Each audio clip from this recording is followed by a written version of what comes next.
Merci d'être venu, je suis vraiment ravi de te recevoir. C'est un grand plaisir. Alors écoute, c'est une rencontre récente parce qu'on ne se connaissait pas du tout.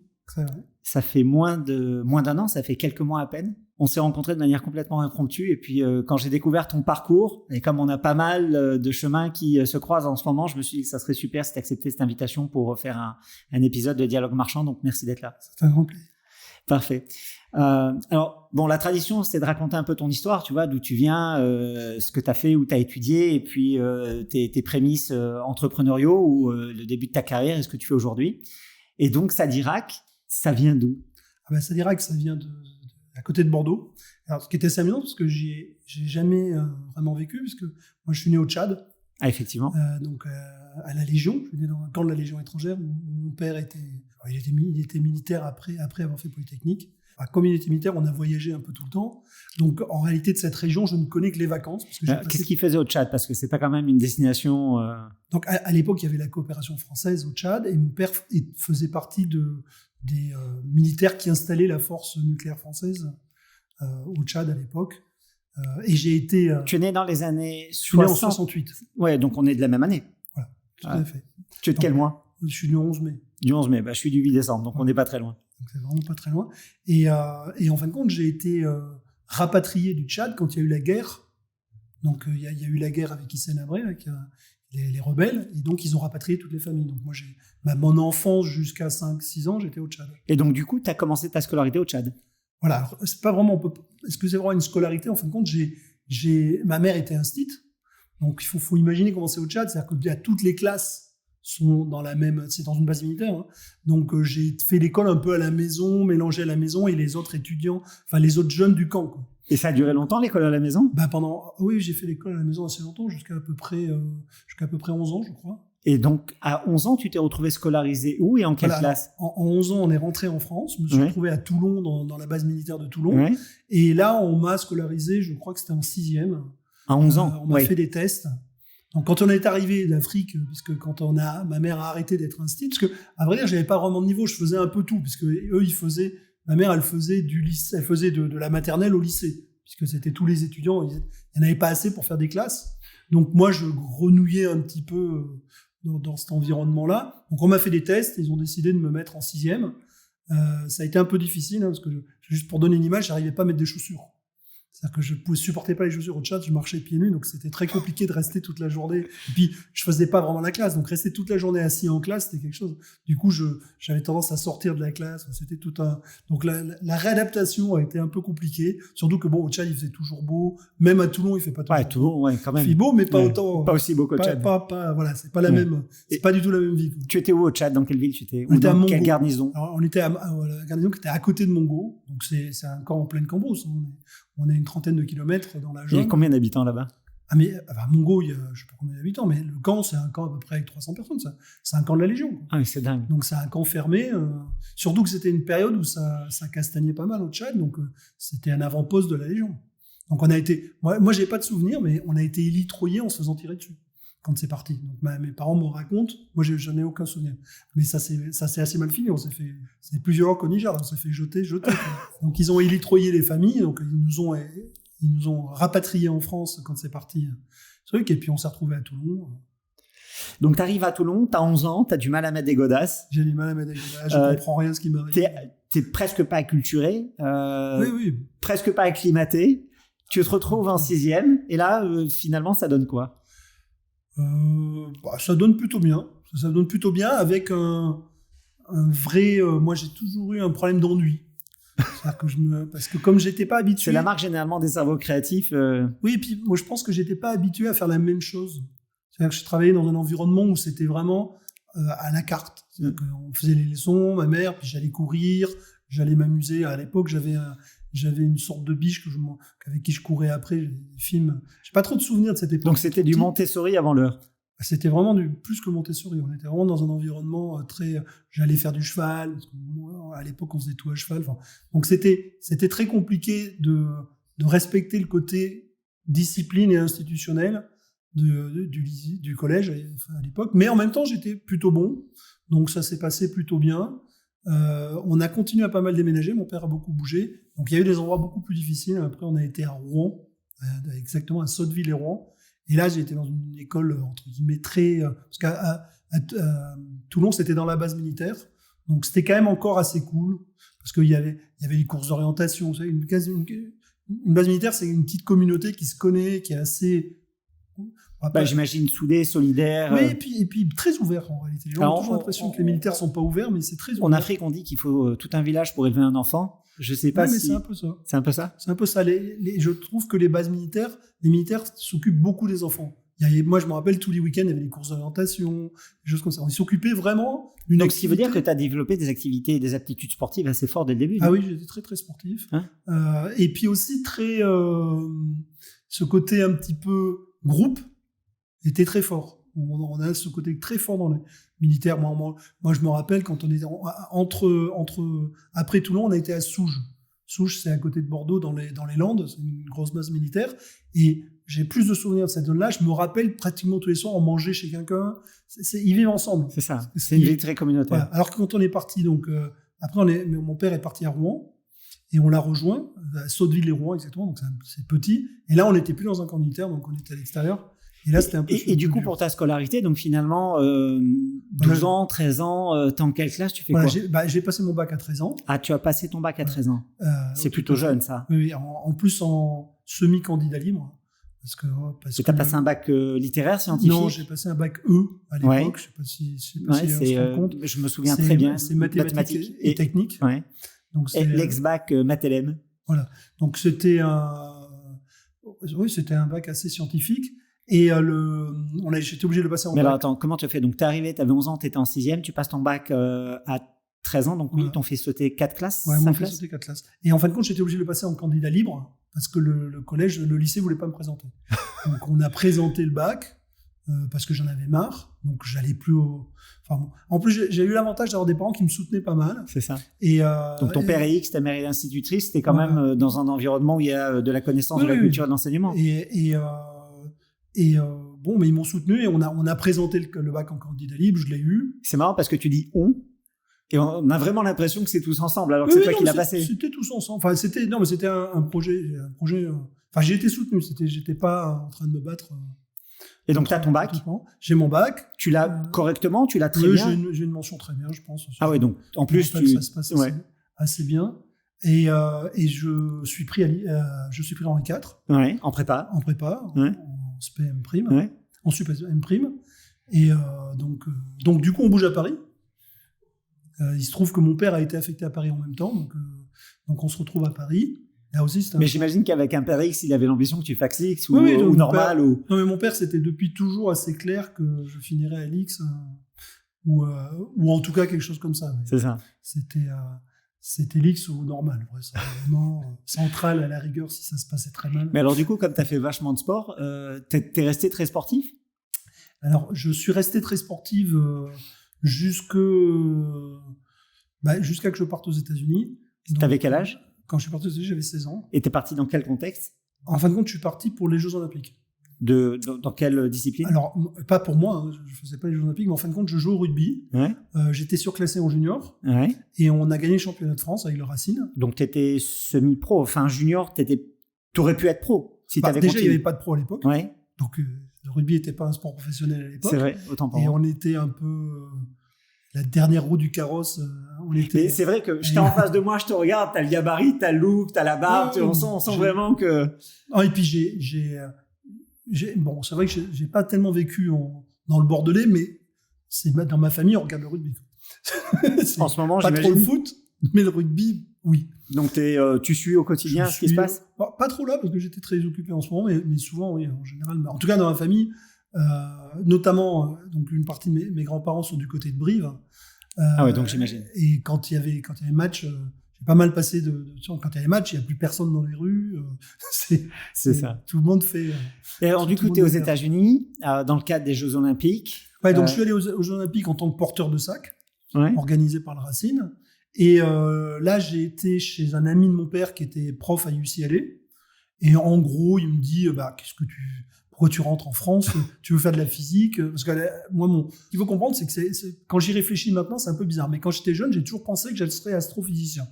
Alors, c'est marrant parce que moi, quand j'étais jeune, je voulais faire de la recherche en physique quantique, tu vois, jusqu'à l'âge de 15 Moi, ans. c'était plutôt l'astrophysique et comprendre comment ça avait commencé l'univers, tout ça. C'était Est-ce que tu as eu l'occasion de lire le dernier bouquin, L'origine du temps de Thomas Hertog? Ah bah oui, bien sûr. J'ai trouvé ce bouquin Il est extraordinaire. formidable. Il est formidable. Mais, et c'est sûr, mais en même temps, quand j'y repense, j'ai finalement jamais vraiment réfléchi à ce que je voulais faire. C'est-à-dire que je voulais faire de la physique, mais parce qu'on m'a toujours dit que... Mais déjà, à la base, avec ce que tu racontes, tu as un parcours super éclectique. Enfin, je veux dire, tu as grandi dans un environnement, dans des conditions qui sont quand même inhabituelles. Oui. Tu passes ton bac en candidat libre, tu as mentionné très bien. Et donc, du coup, qu'est-ce que tu fais aux États-Unis? Tu rentres en France ou tu restes aux États-Unis? Non, alors du coup, cette personne me dit, pourquoi tu veux rentrer? Enfin, si tu veux faire de la physique, c'est chez nous que ça se passe, c'est pas en France.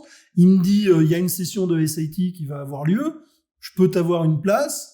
Tu parlais déjà très bien l'anglais? Non, je parlais très mal l'anglais, même très mal à l'oral, mais bon, en anglais, à l'écrit, je me débrouillais. Donc, je passe le SAT, j'ai suffisamment pour être pris à UCLA, et donc, il me dit, écoute, voilà, je peux t'obtenir une bourse, etc. Bon, et le truc se monte. Et donc là-bas, tu commences par un bachelor?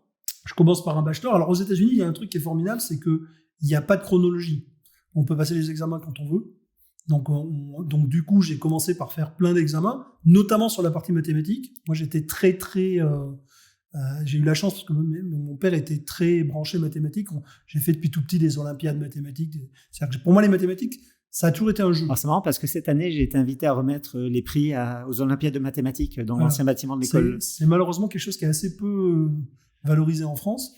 Mais j'ai trouvé que c'était ça s'est amélioré. Parce que moi, quand j'étais jeune, finalement, à part... Écoute, il y avait 24 000 participants, je crois qu'il y a eu 55 lauréats et lauréates. Ah oui, donc ça commence à prendre. Oui, puisqu'en fait, c'est tous les lycées français de l'étranger, et c'était des élèves de première, si j'ai bonne mémoire. En tout cas, moi, je l'ai fait, mais à la maison. Parce que c'est mon père au lycée, j'en avais jamais entendu parler. Et donc, j'ai toujours eu ce côté très maths, je dirais, et en plus très arithmétique. Parce que c'est très computationnel. Et ça tombe bien parce que ça correspond bien aux mathématiques US. C'est avec des mathématiques qui sont beaucoup plus, qu'ils appellent calculus, qui m'a permis finalement de passer énormément de tests, de valider. De gagner plein de crédits parce que tu étais bon. Voilà, de valider des modules. J'ai planté finalement, je me suis arrêté au module de trigo parce qu'on n'a pas le droit à la calculatrice, donc il fallait faire des calculs de trigo avec 10 décimales à la main. Et là, c'était pas la même histoire. C'était pas la même histoire pour moi.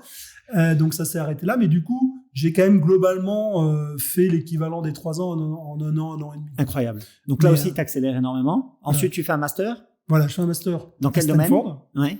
Donc, je bouge de UCLA à Stanford parce qu'on a participé aux Olympiades. Stanford, c'était déjà Ivy League, très réputé. C'était moins réputé que maintenant. Ouais, mais quand même. Mais c'était quand même bien.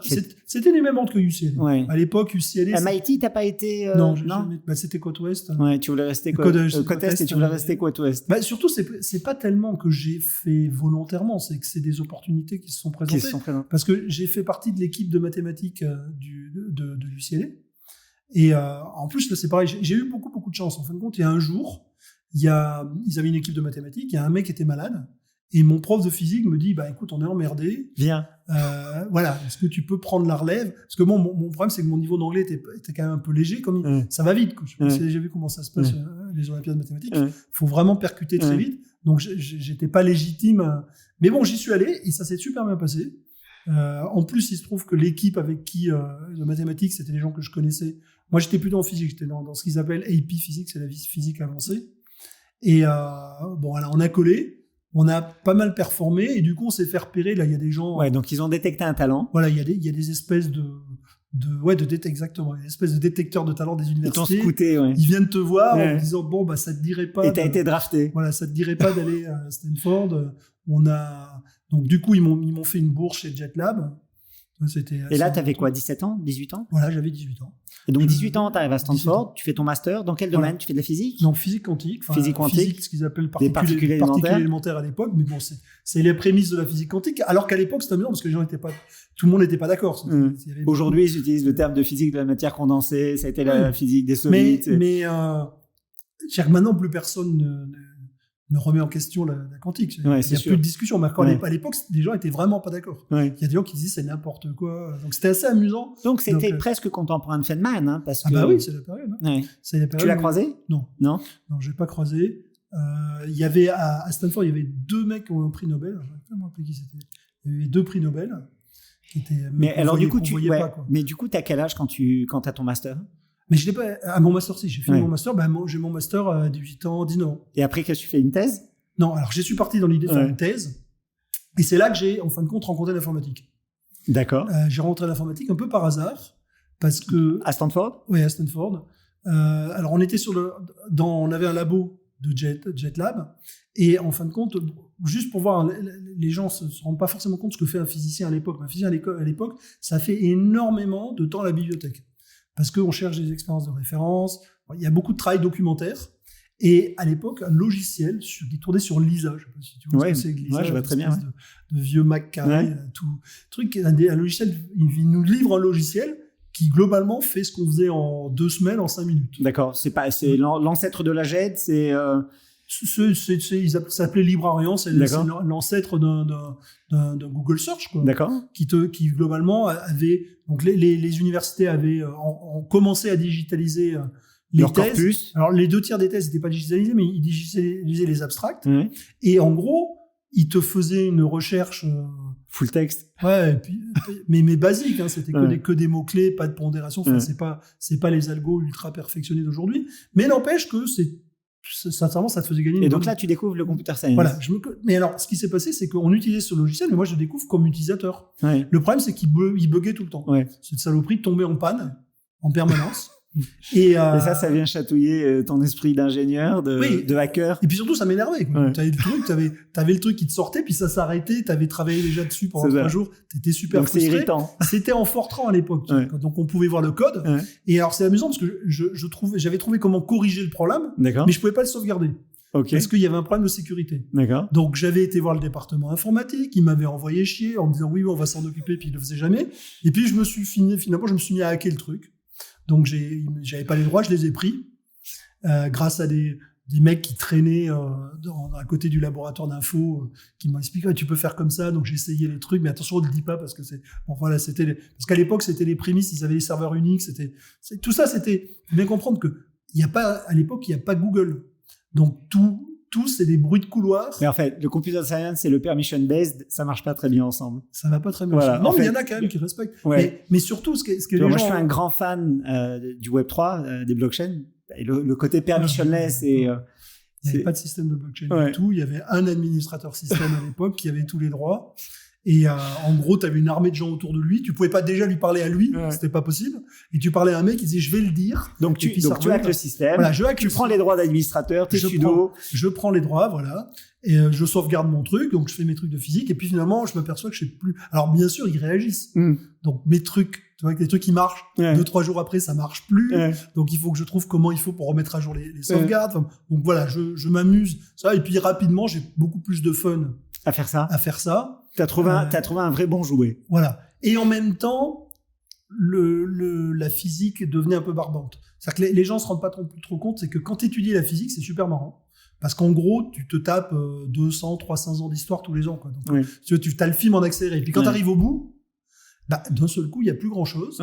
Les expériences, ils vont tout doucement. C'est vrai, il faut attendre 3-4 ans pour qu'ils fassent une expérience de lait. Parce qu'il y a une question, on n'est pas d'accord. Tu vois, à l'époque, c'est ta germination lente. Il faut être patient. Il faut être très patient. C'est beaucoup de gens, on l'imagine, tout le monde, parce qu'on a tous l'histoire d'Einstein, etc. Mais en réalité, le travail de scientifique en physique, c'est un travail de fourmi avec des tonnes de gens qui collectent de l'info, et toutes ces discussions hyper abstraites. Et c'est un travail de précision parce que c'est des micro-variations. Et puis ces discussions hyper abstraites, elles n'ont pas lieu. Les 3/4 des physiciens, ils n'ont. Alors attends, juste parce que là, tu m'as complètement capté avec ton histoire des débuts du hacking. On sent bien le state of mind du hacker. Donc tu fais ça, tu hackes le truc. Est-ce que tu es repéré tout de suite comme un mec qui a un talent, un don ? Non, je suis plutôt repéré comme un emmerdeur. C'est ça. Je me fais même d'ailleurs convoquer. Mais déjà, à la base, t'es français, donc t'es censé être... alors, à l'époque, en tant que Français, on n'est pas trop vu comme étant bon en info. C'était pas trop le truc. Physique, oui. Ouais, pourtant, on a une tradition de mathématiques. Mathématiques, ouais, mais le côté... Dans le département info, c'était plutôt des Iraniens. Ouais. Il n'y avait pas trop de Français. Les Français, c'était... Moi, d'ailleurs, j'avais un prof de physique qui passait tout son temps à se moquer de moi avec le côté hyper abstrait. Est-ce que M. Salirac est d'accord? C'était Ouais, donc tu te faisais vanner. Alors que lui, ils étaient très pratiques. Ouais. Tu vois, moi, j'étais toujours dans des abstractions. Donc, oui, on a notre modèle d'école. Mais alors, juste parce que pour ceux qui nous écoutent, donc j'ai pas trollé, hein, mais t'as été le cofondateur de l'école 42, t'as été très longtemps à l'EPITA, aujourd'hui t'es le cofondateur de 01 Talent, donc t'as vraiment une très très longue carrière dans le monde de l'enseignement et du computer science. Comment est-ce qu'on passe du Master 2 à Stanford où tu commences à hacker justement, en fin de compte, alors l'histoire elle est assez simple. C'est quand je suis rentré en France, j'ai monté une des premières... Tu avais quel âge? Là, je devais avoir 22, un truc comme ça. D'accord. Peut-être même 21. J'ai monté une des premières boîtes de sécurité informatique. Qui s'appelle Intrinsèque. Qui existe toujours. Et on est les premiers à faire du pentest en France. C'est-à-dire que les premiers à proposer aux gens en disant... Donc, c'est les années 2000. Non, on est en... non, pardon, c'est les années 90. Voilà, on est en 93, je crois. C'est ça, les années 90, pardon. Je ne me rappelle plus exactement. Et donc, on monte... Donc, tu valides ton Master 2 à Stanford. Ouais. Je rentre en France. Tu démarres une thèse que tu finis pas. J'ai juste fait la première année. D'accord. La thèse, donc tu es de plus en plus dans le code. Voilà. Je suis à fond dans le code. Ouais. En fin de compte, je rentre en France et quand je rentre en France, ce côté hacking, il était toujours là, il m'habite. Donc je rencontre la communauté hacking en France. Je regarde personne à l'époque. Il y avait ce qu'on appelait des HAL 2006. Il y avait peut-être à chaque fois 200, 300 personnes. Je pense que l'ensemble de la communauté, c'était peut-être 1000 personnes sur toute la France. Là, c'était sur Paris. Donc sur Paris, il y avait des gens un peu partout. Il y avait des Belges. C'était un tout petit groupe, mais vraiment, comment expliquer ça? C'était vraiment hyper underground. Rien n'était organisé. C'était le gros bordel. Il y avait un truc qui s'appelait le Chaos Computer Club. C'était underground et interlope. C'était un peu transgressif ou. Ouais, il y avait le Chaos Computer Club, il prônait une espèce d'anarchie techno, un peu technopunk. Ouais. Donc ils voulaient tout péter. Leur grand rêve, c'était de mettre tous les comptes bancaires là, au même nombre partout sur la planète. Quoi. Bon, ça c'est jamais. Ça ressemble un peu à l'inspiration des cypherpunks à l'origine des blockchains, parce que ça ressemble. Non, mais c'est les mêmes. Hein. C'est la même. Donc libertarien. Mais moi, j'étais pas trop dans ce truc-là. Non. Il y avait des gens d'un peu toute nature. Puis bon, on a sympathisé avec un groupe de 4-5, et on a très vite, ce qui s'est passé, c'est que on piratait pour s'amuser. Hein. Très clairement, ça nous faisait marrer. Et puis... T'as piraté quoi? J'ai piraté, piratage. Ça m'a... Il y a prescription, tu peux balancer un peu? Je peux le dire. Hein. Ouais. D'ailleurs, il y a même des choses publiques. Hein. En fin de compte, ça m'a même conduit en prison. Donc plusieurs fois même. Mais en prison, on peut faire des rencontres intéressantes aussi. On peut faire des rencontres très intéressantes.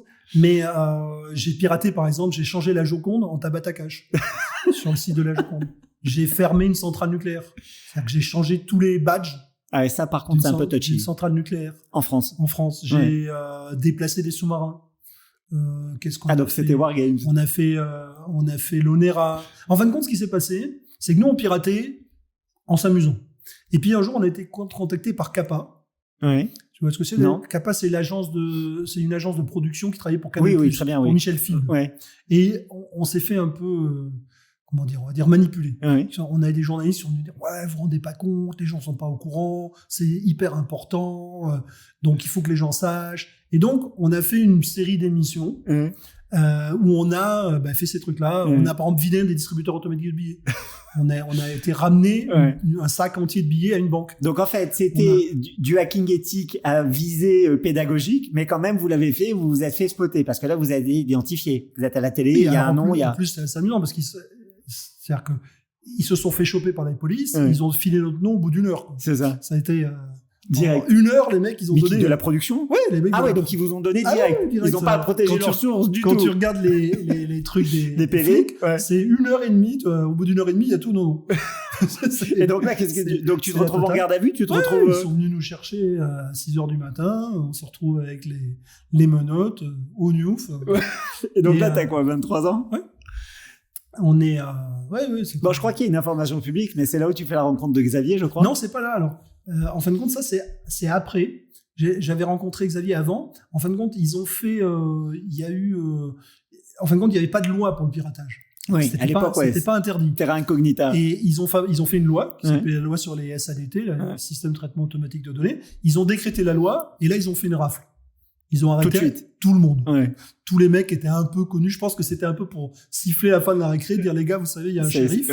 Donc ils ont arrêté tout le monde. Et là, je me suis fait arrêter. J'étais dans la même cellule que Xavier, qui participait aussi à. Donc tu m'as dit que c'était un petit peu avant. Du coup, t'avais quel âge et Xavier avait quel âge? Je pense que Xavier avait 20 ans, 22. Il a un an de plus que moi, donc il devait avoir 22, moi 21. C'était pas longtemps avant, mais c'était avant. Parce qu'après, il y avait pas. Il y avait qui d'autre? Il y avait plein de gens. Ou des gens que tu as recroisés plus tard, ou avec qui tu as fait du business, ou qui ont eu des trajectoires. Alors, celle de Xavier est un peu hors norme. Ouais, mais je veux pas trop raconter les noms, mais il y avait mes associés avec qui j'ai monté Intrinsèque. D'accord. Enfin, 2 des associés, on était 5 à la fin. Ouais. Que tu connaissais déjà ou que tu as rencontré là-bas? Non, que j'ai rencontré là-bas. Donc, merci les forces de l'ordre. Non, mais c'était pas... Et puis, en plus, c'était... je vais pas dire que c'était agréable, mais c'était pas dramatique, quoi. C'est ça. C'était... parce que je pense qu'ils savaient très bien que c'était surtout pour montrer qu'il y avait quelqu'un, ils envoyaient un signal, qu'il y avait une autorité, etc. C'est le shérif qui siffle la fin de la récré. Quand on s'est fait arrêter la fois d'après pour les histoires de la Joconde, tout ça, là, c'était beaucoup moins j'imagine. Beaucoup moins sympathique. Et c'était beaucoup plus agressif. Et donc, Intrinsèque, c'est une boîte qui fait des pentests. Donc, c'est une première boîte de cybersécurité en France. Qui existe toujours et qui fait toujours du pentest. C'est dingue. Et ils font aussi de l'administration comment on appelle ça? De l'outsourcing de sécurité. Enfin, ils font et donc ça, pour toi, c'est un épisode qui va de quand à quand? Ça dure combien de temps? Ah ben ça dure à peu près 6 ans, quoi. Donc presque jusqu'à tes 30 ans, un peu moins? Ouais, un peu moins. En 2000... Ouais, non, peut-être moins. Alors ça fait peut-être plutôt 3 ans. Donc du coup, moi, ce qui s'est passé, c'est que le truc a super bien marché. En fin de compte, l'idée d'Intrinsèque, au départ, c'est des amis, notamment des amis de mon père, qui nous disent, en gros, votre truc, là, c'est bien, mais c'est utile, quoi. En fin de compte, ouais, ça sert. Non, et puis surtout, mon père, il me dit, mais tout le monde est sûr qu'il n'y a pas de problème. Ouais, bien sûr. Il a demandé à son DSI lui dit... le déni de réalité classique. Tout est en sécurité. Ouais. Donc, du coup, moi, je pirate sur leur truc un soir avec des potes. Je lui dis, tu vois, c'est pas du tout en sécurité. Mais autour de la table, tu vois. T'étais déjà un Linuxien à l'époque? Oui, on était très, très Linux. Mais à l'époque, les machines étaient assez peu Linux. Ouais. Donc, et il n'y avait pas Internet. C'est du Transpac. Ouais. Donc, mais il faut se rendre compte, à l'époque, les 3/4 des machines, elles ont les mots de passe d'origine. C'est ça. C'était vraiment n'importe quoi. C'était une passoire. C'était n'importe quoi. Mais les gens gens n'avaient aucune conscience. Aujourd'hui, on regarde ça en souriant, mais à l'époque... Ils s'en rendaient pas compte du tout. Puis c'était pas le souci. Donc t'as 25 ans. Et puis ils voyaient même pas l'impact. C'est-à-dire que t'as des gens, on leur disait, voilà, vous êtes complètement... Vous peut pirater votre informatique. Ouais. Ils mesuraient même pas. Et alors? Oui, alors. Parce que pour eux, l'informatique, c'était la dernière roue du carrosse. Donc, t'as 25 ans, t'as étudié aux États-Unis, t'as un master, t'es devenu un hacker, t'as trouvé un terrain de jeu fantastique avec le computer science, t'as monté une boîte. Et donc, qu'est-ce qui va t'amener au monde de l'éducation? C'est la catastrophe. Notre truc marche super bien. On se retrouve avec plein de demandes d'entreprises. Impossible de les faire. D'accord. Parce qu'on n'avait personne. Donc, on était 5. Déficit de ressources. Voilà. On arrive. Donc, on se dit... c'est encore le cas aujourd'hui, hein. Oui, finalement. C'est peut-être même pire aujourd'hui. Ouais, c'est peut-être même pire aujourd'hui. Mais... Enfin, non, peut-être pas, parce que il y en avait vraiment pas. C'est-à-dire que, tu vois, on se retrouve, on se dit, on va embaucher des gens. On cherche. Et personne, quoi. Tu vois, on prend des mecs qui sortaient de Supélec. Ils étaient incapables de faire quoi que ce soit. C'est-à-dire que aucun des missions de nos clients ne correspondait, quoi. Et les quelques mecs qu'on connaissait, ils voulaient pas bosser. Les mecs étaient dans le milieu hacker un peu underground, aucun n'avait envie de bosser pour une boîte, ils étaient tous quasi parano, enfin bon, c'était une catastrophe. Ça me rappelle une histoire, je fais juste une toute petite digression, ça te fera marrer, puisque aujourd'hui, avec 01 Talent, tu es associé avec Dror, qui est un franco-israélien. J'ai eu l'occasion à plusieurs reprises de discuter avec le fondateur de NSO, Shalev Ulio. Je connais très bien. Voilà. Tu connais Shalev? Ouais. Et donc, Shalev m'a raconté le début de Pegasus. Et en fait, c'était un peu la même chose. Il cherchait à faire un truc que personne ne savait faire. Et un jour, tout à fait par hasard, dans un café, il entend un Russe parler du sujet. Et il m'a dit, c'était peut-être un des 5 mecs sur Terre qui était capable de le faire. Donc, il y avait une pénurie incroyable. Et ça me fait penser à ce que tu viens de dire. Non, mais tout à fait. Et à l'époque, tout fonctionnait comme ça. C'est-à-dire, quand tu avais une situation un peu compliquée, tu passais sur un forum et il y avait un mec qui avait entendu dire qu'un mec avait entendu dire que qu'il y avait quelqu'un qui l'avait peut-être fait. Et puis après, tu remontais. Enfin, c'était une vraie chasse à l'homme. Et alors, donc, du coup, tu décides de créer une école pour former ces gens-là. Alors, pas créer une école. On se dit, il faut former les gens. Oui. Donc, la première étape, c'est de se dire, comment on fait pour former les gens, où est-ce qu'il y a des gens. Donc on a essayé à la fac, bon ça n'a pas très bien marché, et là on a rencontré par hasard Patrice Dumousel, qui est le fondateur d'Epita, et avec lui on a monté la filière système réseau et sécurité d'Epita, qui était de se dire on va essayer de former les gens. Et ça a très bien marché. D'entrepreneur, tu deviens enseignant. Voilà. Alors, est-ce que j'étais vraiment entrepreneur à l'époque ? Bah, quand même. Hacker, créateur de boîtes. Les gens sont... Ouais, mais il y a un truc... Mon père, une fois, il m'appelle, il me dit « Nicolas, il y a un truc qui va pas dans ton truc. J'ai un pote, là, tu as fait une mission pour lui, ça fait 6 mois, et vous n'avez toujours pas facturé. » Ouais, mais ça, d'accord. Donc, est-ce qu'on était vraiment des entrepreneurs ? On était des hackers. Non, mais tu veux être un entrepreneur poète. Si tu veux, on avait une facture qui arrivait, et on cherchait un mec à facturer pour payer la facture. C'est drôle. C'était vraiment... Ouais, c'est drôle. Parce qu'on n'était pas du tout drivé par le pognon. Même pas l'entreprise. On était drivé par s'amuser. On était une bande de jeunes qui... le fun. Voilà. Et d'ailleurs, on a fait plein de conneries. On a eu des procès. Parce qu'on a tout ça, on n'avait pas le juridique qui allait avec. Bon, à l'époque, il n'existait pas non plus vraiment. Mais personne s'occupait de rien.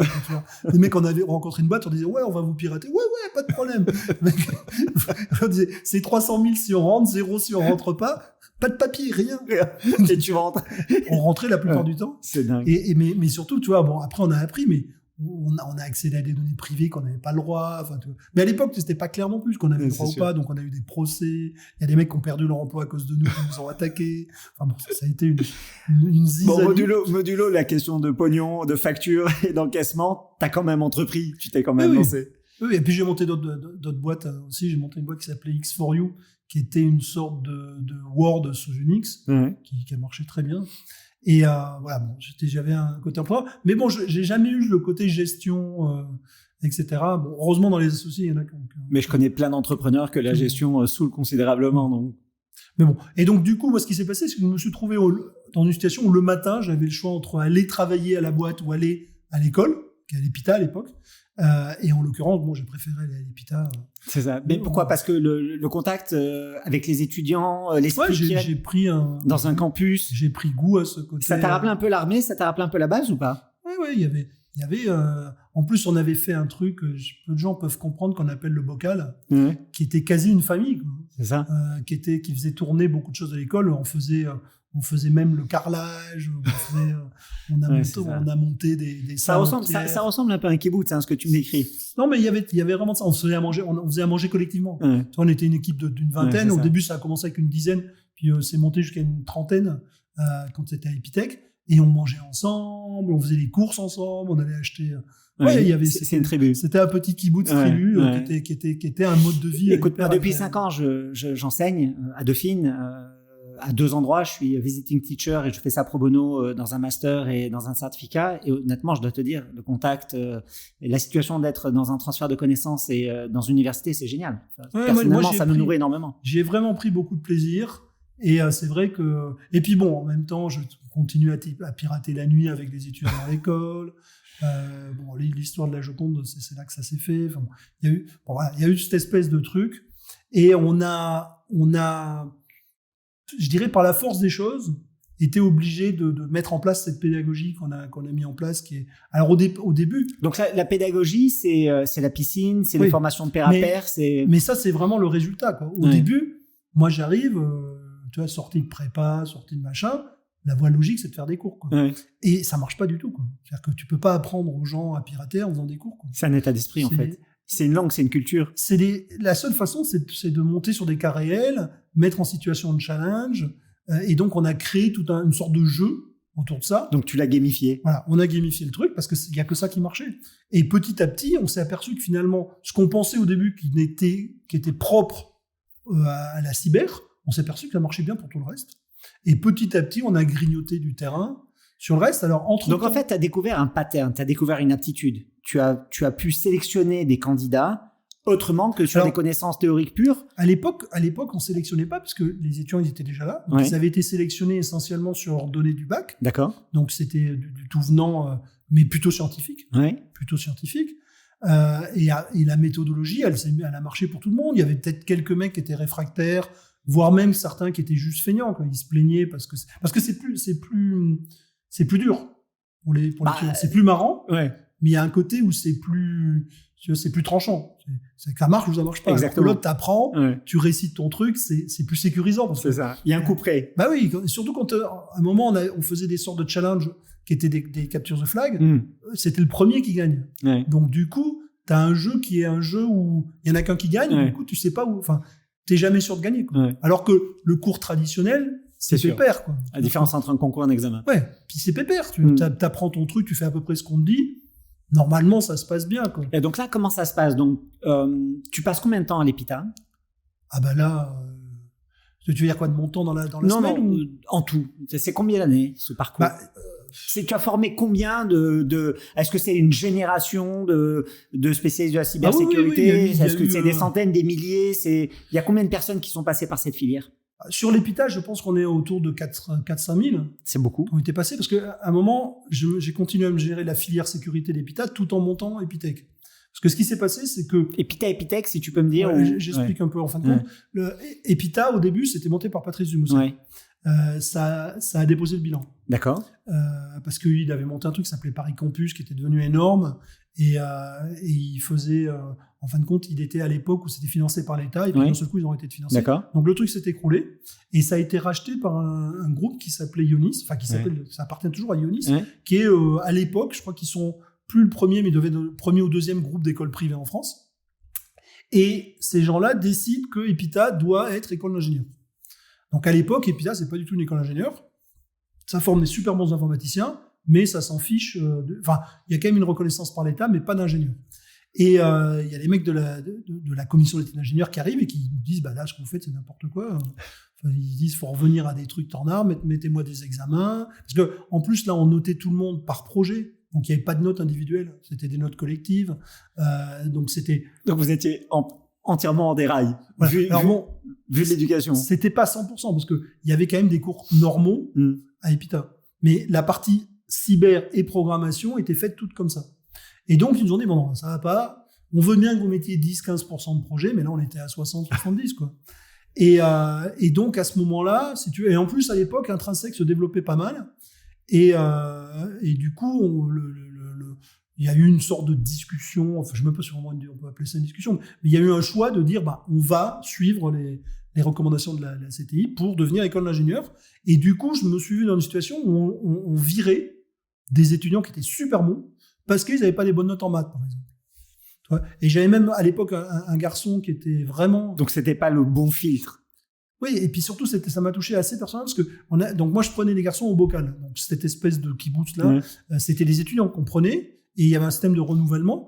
Et il y avait un jeune qui était arrivé, qui était un jeune qui était très bon en maths, mais qui, du fait de l'informatique, devenait passionné et il ne suivait plus ses cours de maths. Il s'est pris une banane en maths et on s'est mis à le virer.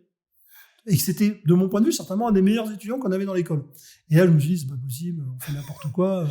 Bon. Et en même temps, j'avais un appel du pied d'Intrinsèque qui me disait, bon, Nicolas, reviens, on a besoin de trucs, ou alors au moins, il faut libérer ton bureau. Enfin, bon, ça tirait un peu. Et voilà, j'ai posé ma dème, j'ai dit, bon, ça m'intéresse plus, vous êtes en train... Parce qu'en gros, j'avais vu... Donc, ça a tué le spirit. Ouais, et puis je lui dis, c'est pas compliqué, on a plutôt des étudiants moins bons que les autres, on n'est pas polytechnique, donc on n'attire pas des très bons étudiants. On a plutôt des profs moins bons. Si on fait pareil, il n'y a pas de raison qu'on fasse beaucoup mieux, quoi. Tu vois, alors, en fast forward, parce que c'est passionnant, je pourrais discuter des heures avec toi, mais du coup, l'idée, c'est d'avoir un podcast qui dure 1h, 1h15, tu vois, et on a pas mal de choses devant nous et donc, du coup, tu reviens chez Intrinsèque, tu crées... Non, alors, je démissionne, et le PDG du groupe me demande pourquoi. Il me dit, parce que moi, je l'avais jamais vu, cet homme-là, je l'avais croisé 2-3 fois, tu vois, c'était assez loin, c'est une assez grosse structure, je l'avais croisé, mais on n'avait jamais vraiment discuté. Il me dit, mais je comprends pas, on est en train de progresser puisqu'on va avoir le titre.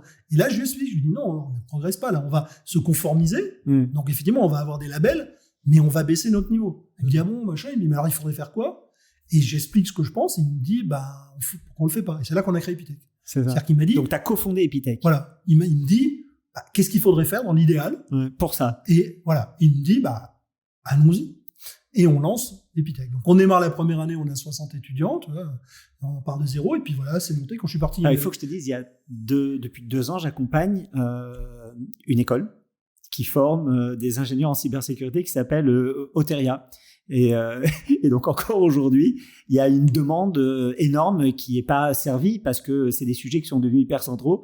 Et c'est dingue de voir que sur... Vous utilisez un des anciens d'Epitech. Ouais, exactement. Lionel. Ouais, exactement. Je connais très bien. Ouais. Voilà, mais donc tu vois, là on est rentré en truc. Alors là-dessus, objectivement, il a eu le courage et de se dire, essayons. Et voilà, ça s'est mis super. Ça a démarré dès la première année. Et puis on est monté, quand je suis parti, 6000 étudiants. Voilà, le truc a super bien marché. Impressionnant. Et avec des résultats, quand je suis parti, les salaires moyens étaient meilleurs que ceux d'Epita. C'était plus demandé. Incroyable. Etc., etc. Et donc tu pars quand ? Quand est-ce que tu quittes ? Alors je quitte parce que, en fin de compte, entre les deux, il s'est passé encore autre chose. Donc, à l'époque, moi, je passais beaucoup de temps à promouvoir la pédagogie, entre guillemets, active. Ouais. Tout cette pédagogie qui est, entre guillemets, atypique, ça se met dans un gros fourre-tout qu'on appelle pédagogie active, dans lequel il y a vraiment tout. Il y a Montessori jusqu'à l'école démocratique. Enfin, c'est vraiment un gros fourre-tout qu'on appelle pédagogie active. Et donc, moi, je faisais pas mal de plateaux télé, de conférences, de machin sur le sujet. Et sur un plateau télé, je rencontre François Mentanan, qui est le fondateur de Zubdeco. Ouais. Et Zubdeco, en fin de compte, c'est une fondation qui s'est donnée comme objectif d'éviter le décrochage scolaire des étudiants dans les ZUP. Lui-même est originaire de ZUP, et il aide des jeunes à ne pas décrocher. Et donc, un vrai sujet de société. Oui, et puis regardez, François, c'est quelque chose d'extraordinaire. Il fait vraiment un travail important. Et il m'apostrophe en disant, voilà, votre truc, la pédagogie, machin, c'est génial. Vous prenez quand même globalement des fils de riches. Ouais, donc il te prend ton propre jeu. Il te dit, viens le faire sur mon terrain. Voilà, tu prends des fils de riches, tu as un bac scientifique avec une mention. Voilà, moi, je m'occupe de jeunes de banlieue qui ont décroché, qui sont à Bobigny. Vous dites que le truc est révolutionnaire, est-ce qu'on peut faire un truc ensemble ? Je lui dis chiche, et on a lancé un truc qui s'appelle la Web Academy. Donc, qui existe toujours, qui forme à peu près 800 jeunes tous les ans. Fantastique. Et donc, je lui dis, le problème, c'est que voilà, moi, je suis à Epitech, je suis une école privée, je peux pas le faire gratuitement. Il me dit, écoute, je vais trouver de l'argent. En l'occurrence, c'est Jacques-Antoine Grandjean qui a financé la première promotion. Félicitations à lui. Voilà, oui, c'est vraiment, il a fait et en plus, sans publicité, sans rien, il s'est pas du tout mis en avant. Et donc, on a formé la première année 50 jeunes qui venaient de Bobigny, de banlieue, machin, qui avaient forcément arrêté avant le bac, la majorité autour de 16 ans, et on leur a fait les mêmes méthodes qu'Epitech. Et là où ça a été une surprise totale, parce que faut bien comprendre, moi je suis d'un background scientifique, parent scientifique, je prends des étudiants qui ont un bac S plutôt bon. Là, on me dit, je vais avoir des jeunes de banlieue, parce que j'ai pas un espoir de dingue. Mais je me dis, à l'époque, de toute façon, tout le monde cherchait des intégrateurs web. Tu vois, le mec, il bougeait une souris, il avait un travail. Donc, je me dis, même si c'est très, très mauvais, ils trouveront du taf. C'est mieux que rien. De toute façon, ils ont rien. T'avais des expectations qui n'étaient pas trop élevées. Très basses, mais j'avais quand même confiance qu'on leur trouverait du job. Et du coup, t'as été surpris. Ah, mais là, on a plus qu'été surpris parce qu'ils ont trouvé les mêmes jobs que nos étudiants. C'est ça. Donc, t'es tombé de ta chaise parce que tu t'es dit, mais ça dépend pas ni du niveau d'études. Voilà. En fait, tu dis, le génie, Mère Nature est généreuse, elle distribue le génie. Exactement. Et puis, en plus, au début, tu vois, on a commencé à dire, il y a un bug, c'est pas possible. Et puis, le premier réflexe, c'est de te dire, le marché, parce qu'à l'époque, nos étudiants d'Epitech, ils avaient entre 30 et 40, 50 propositions d'emploi. Donc, tu dis, le marché est tellement demandeur qu'ils prennent des ânes et ils se débrouillent. Mais on a été les voir et non. Et non, ils faisaient. Les mecs étaient bons. Voilà, ils étaient bons. Et puis ils ont fait. Donc c'est là, la piscine, ça vient de là ? Ah non, la piscine, c'était avant. La piscine, ça a été développé à Epita. Mais du coup, tu t'es servi de cette technique. Oui. Donc on a appliqué les mêmes méthodologies. Mais alors là où on s'est fait un peu avoir, c'est que, en fin de compte, nous, on avait développé un logiciel qui s'appelait l'intranet, qui gérait les étudiants. Et les étudiants de la Web Academy, on les a mis sur le même. Sauf qu'on leur avait fait un parcours à eux. Mais ils avaient quand même accès au reste. Et on s'est aperçu qu'ils avaient grappillé des projets un peu partout. Ouais. C'est-à-dire qu'ils ont débordé. Ils nous ont débordé. Et les résultats étaient vraiment extraordinaires. Extraordinaire. Tout le monde. Et là, on a eu un coup de peau dingue. C'est qu'il y a des gens qui se sont retrouvés chez Free. Et Xavier a rencontré une des étudiantes de cette promo. Il l'a trouvée géniale. Elle lui a raconté son histoire. Elle lui a raconté son histoire. Il lui a demandé d'où elle venait. C'est la fameuse histoire du hamster. Elle dit, il y a 2 ans, je vendais des hamsters. Ouais. Donc la fille, elle était parmi les meilleurs ingénieurs chez Free. C'était pas chez Free, c'était chez Proxad. Non, c'est comment s'appelle le truc d'hébergement là. Ah oui. Il a changé de nom. Online. Ouais. Scalway. Voilà, qui Ouais. s'appelle Scalo aujourd'hui, qui Ouais. s'appelait Online. Et donc, bon, voilà, il lui demande d'où tu viens, machin. Et donc, du coup, il me dit, Nicolas, j'ai une idée. Et donc, c'est lui qui te. Oui, c'est lui qui me contacte. Et donc, vous vous étiez rencontrés parce que vous aviez été arrêtés ensemble. Oui, on se connaît. Non, mais Tu l'avais vu, tu le voyais régulièrement? Non, on se voyait très peu, mais on communiquait parce que le mec qui a fait la Freebox, Ouais. c'est un ancien d'Epita. Le mec, il y a des mecs au réseau. Enfin, il y a beaucoup de d'Epita et d'Epitech dans ces équipes. Rani, c'est un ancien Epita? Non, pas Rani. Mais en gros, on était en proche. Et alors, c'était assez amusant parce que j'ai failli l'envoyer chier. Parce que à Epitech, tous les ans, on fait un truc qu'on appelle les EIP, Ouais. qui est Epitech Innovative Project, où les étudiants, ils finissent par, c'est un peu comme du compagnonnage, ils finissent par une sorte de chef-d'œuvre sur 2 ans. Et en général, on a un parrain. Ouais. Et j'ai envoyé un mail à Xavier en disant, est-ce que tu veux être parrain? Il m'a répondu, pas mon truc. Ouais. Point, comme d'habitude. Ouais. Et il m'envoie ce mail pour l'école, j'ai failli lui répondre, pas mon Pas mon truc. truc. Point. Et puis bon, je me suis dit quand même, c'est Xavier, Ouais. je vais aller voir. Ouais. Donc j'ai été le voir, il m'a raconté ce qu'il voulait faire. Alors quand on s'est rencontrés au départ, Donc lui, ça, c'est quoi? C'est l'école 42? oui, Ah ouais? c'est au moment où il. Alors c'est quoi la genèse de ce truc? Parce que c'est ça, j'ai entendu plein de genèses différentes. J'ai entendu qu'il avait acheté un bâtiment, qu'il pouvait faire une école ou qu'il voulait faire une école, je sais pas trop bien. Oui, je crois que c'est la conjonction de tout un ensemble à la fois d'idées, d'opportunités et peut-être aussi même qu'on a discuté parce que au moment où je l'ai rencontré, il était plutôt dans l'idée de se faire une école pour une 50 d'étudiants. Il voulait faire les meilleurs informaticiens de France. Ouais. Voilà. C'était pas compliqué. Il dit voilà, j'ai vu en sortie d'Epitech, il y a Philippe, il s'appelait Maxime Bison qui fait le code de la Freebox. Il y a Maxime, il y a Outplug qui est le mec qui fait le réseau. Il y a celui d'Ascalon, dont je me rappelle plus le nom, qui était aussi un Epita. Et il me dit, bah voilà, je voudrais qu'on fasse une école pour qu'on forme les 50 meilleurs par an, parce que c'est machin. Et là, je lui explique qu'on peut pas former 50. Il faut former beaucoup plus. Voilà, c'est parce que on sait pas reconnaître. C'est ça. Les 50 C'est-à-dire pour avoir meilleurs. 50, il faut avoir 200 ou 300. Exactement. Et on peut tous les amener à un très haut niveau, mais avoir le Maxime Mison La au crème début, de la crème sur un tout petit échantillon, on sait pas. c'est difficile. on sait pas le retrouver parce que ça, c'est pas juste qu'ils sont comme ça, c'est qu'aussi ils changent Ouais. avec les autres. Non, et puis ils Et donc, s'enrichissent mutuellement, voilà, donc il y a un exactement. effet de match, j'imagine. Et donc on en discute et il me dit bah allons-y, faisons comme ça. Et en gros, il me dit bah écoute, ta carte blanche, tu fais en sorte de faire les meilleurs. Voilà. Et donc et- tu cofondes l'école 42. Voilà, je cofonde l'école 42. Alors c'est intéressant parce qu'il me dit, parce qu'il faut comprendre qu'une école, c'est dans un jeu très très réglementé.